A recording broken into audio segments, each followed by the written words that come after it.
Bonjour, septième vidéo de la série sur la méditation évolutive. On va voir aujourd'hui les deuxième et troisième outils thérapeutiques. Le deuxième, c'est je prends conscience de mon état intérieur. Vous allez me dire facile, très facile. Eh bien, avec mon expérience, je me suis rendu compte que hommes, femmes, même des gens qui ont l'habitude d'avoir un très haut niveau de responsabilité professionnelle et familiale, même mais souvent ceux qui en ont le plus, sont des gens qui, pour mener à bien avec réussite leur vie extérieure, ont eu tendance dans leur histoire à taire, dénier, voire enterrer leurs propres sensations. Lorsqu'on travaille sur soi-même, il faut toujours prendre beaucoup de temps au départ, je pense, pour oser sortir du politiquement correct qu'on utilise la plupart du temps dans le monde social, pour arriver à déterminer réellement son état. Parce que très souvent, si on se lève, par exemple, en n'ayant pas envie d'aller travailler, dans certains contextes personnels et professionnels, c'est pas évident de l'exprimer. À ce stade, c'est-à-dire au départ de la méthode, quand on est dans les premières étapes de la méthode, il est pour moi celui qui essaye depuis des années d'amener les gens à d'abord se découvrir, puis gentiment évoluer vers ce qu'ils veulent devenir. Donc, ce faisant, c'est un travail qui doit être fait par eux-mêmes, ce qui n'est pas évident. Donc, il faut impérativement que le départ soit de bonne qualité, c'est-à-dire qu'on part sur des bases de travail saines. C'est important que vous osiez voir votre état dans ce qu'il est vraiment. Euh, Même si ça ne fait pas plaisir à entendre, même si tout d'un coup de déterminer que vous êtes fatigué, épuisé, que vous n'en pouvez plus d'un certain contexte, soit professionnel, soit familial, ou d'un groupe de personnes, ou au contraire d'une seule et unique personne, dans le relationnel donc, son état intérieur réel n'est des fois pas évident à déterminer vu les enjeux des relations. De même que la perception qu'on a de nous-mêmes, ça c'est un point extrêmement essentiel. Comment suis-je?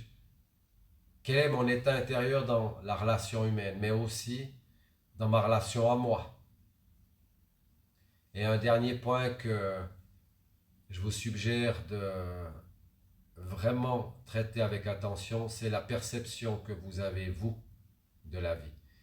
Votre état intérieur, il est toujours déterminé en fonction d'une référence. Quelle est-elle? Dans la relation humaine, dans votre relation à vous-même, dans la perception de la vie. Qu'est-ce que la vie pour vous?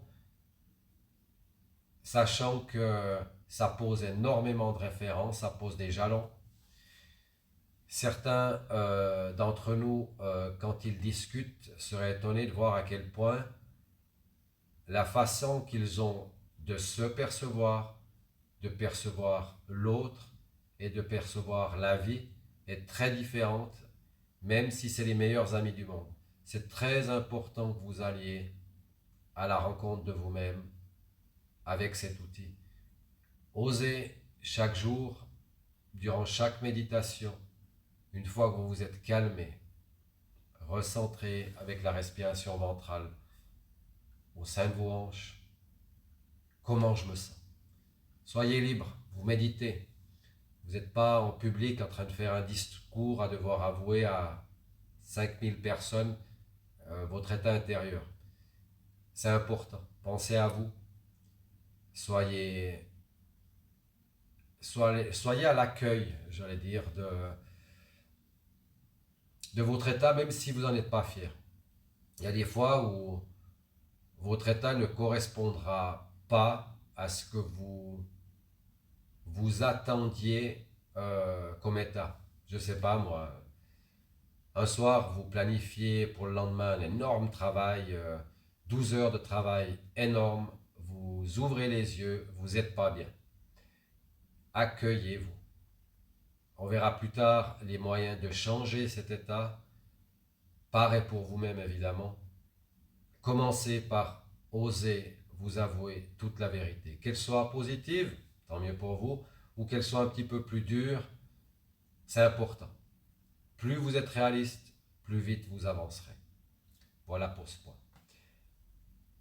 Le suivant, il est essentiel.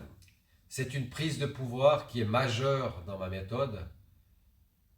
C'est j'apprends et je génère mon propre calme intérieur et je le maintiens. On a vu comme premier outil la respiration ventrale. En parallèle, je vous ai fait des vidéos sur les étapes. Mais alors ça, c'est quand même quelque chose qui doit être un but en soi. À l'heure actuelle, on est en période de semi-confinement, donc les cours se déroulent tous en ligne. Mais quand les cours étaient présentiels, depuis 10 ans que je les mène entre guillemets normalement, hors contexte de Covid, eh bien, très souvent, les gens se relèvent d'une méditation pas forcément bien parce qu'ils ont mené un processus de réflexion qui les a amenés à fournir beaucoup de pensées, beaucoup d'émotions, ça a beaucoup réveillé de choses. C'est important, quoi qu'il vous arrive durant une méditation, posez-vous, respirez, commencez à recentrer votre respiration. Et quel que soit le travail que pendant la méditation vous avez envie de faire psycho-affectivement, intérieurement, finissez toujours par vous recalmer. La méditation, c'est un peu comme un grand cercle. Vous commencez, mais attention, vous avez un processus qui arrive à son paroxysme, terminez-le. C'est important pour vous, par rapport à vous-même. Vous commencez à réfléchir à quelque chose, restez sur ce quelque chose. Si vous n'avez plus le temps physiologiquement de rester en posture méditative, vaquez à vos occupations, travaillez, mais gardez en tête, en arrière-plan, un petit peu comme sur un PC quand on réduit l'écran et puis qu'on met un petit peu le dossier de côté, mais on ne le ferme pas. Résolvez ce que vous avez ouvert comme problématique. À chaque fois que vous commencez à vouloir évoquer quelque chose, solutionner quelque chose, résoudre, réfléchir à propos de quelque chose, vous êtes nerveusement, en tant qu'être humain, une entité qui a besoin de se satisfaire en trouvant une solution. Allez jusqu'au bout du processus. Ce qui vous permettra de retrouver votre calme. Le calme, la sérénité, si on prend comme référence le corps, il est souvent malmené par l'émotion. Et l'émotion, elle est quoi? Elle est indicatrice de quelque chose. L'émotion est à l'être humain ce que le tableau de bord est à la voiture. Essentiel. Un petit peu comme si vous prenez le volant de votre véhicule en masquant avec un grand bout de carton tout le tableau de bord, vous n'aurez plus d'indication sur l'état de votre voiture et sa capacité à vous mener à votre destination dans des conditions de sécurité décentes. Même chose pour votre corps. N'ayez jamais honte de vos émotions. Sûrement que comme beaucoup de personnes qui ont suivi mes cours, vous allez découvrir des choses qui étaient jusque-là taxées de résolues, qui sont dans le présent, effectivement, quand vous allez un peu fouiller, un petit peu instables. Pas grave. Résolvez-les, trouvez des solutions. Si vous êtes en formation, en cours avec moi, n'hésitez pas, contactez-moi quand vous, entre guillemets, buguez, quand vous vous accrochez, quand vous patinez sur un point.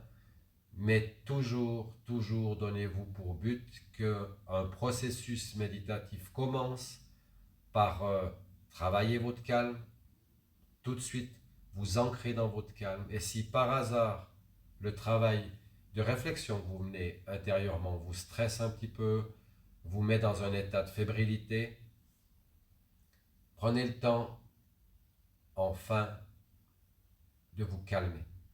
Et le miracle que je vous souhaite, c'est que gentiment, vous allez apprendre au fur et à mesure des jours, par la méditation, vous calmer. Et le défi après qui s'impose à chaque personne, c'est d'arriver à infuser ce calme dans le restant de la journée. Si vous méditez 15, 30, 45 minutes, ça ne doit pas être la seule zone de calme dans votre journée. Vous devez pouvoir l'infuser. Et ce que je pense qu'il est essentiel de comprendre là, c'est que pour être serein, vous avez à être harmonisé. Ça veut dire que votre corps, cœur et tête refonctionnent de manière conjointe, complémentaire et intelligente. Prenez soin de vous écouter. Prenez soin pour développer votre capacité à générer le calme, de travailler comme bouée de secours, comme, comme aussi moyen que vous mettez en œuvre systématiquement la respiration ventrale. Vous ne savez pas, vous êtes dans un état nerveux tout d'un coup parce qu'un stress professionnel, familial vous arrive dessus. Calmez-vous. Prenez le temps, 30 secondes, 1 minute, de poser vos mains sur votre bas-ventre, de vous recentrer. Le calme, c'est le substrat sur lequel vous allez pouvoir baser votre réussite dans tout ce processus méditatif. Osez développer cette capacité à générer le calme chez vous. Je vous souhaite une très très belle journée.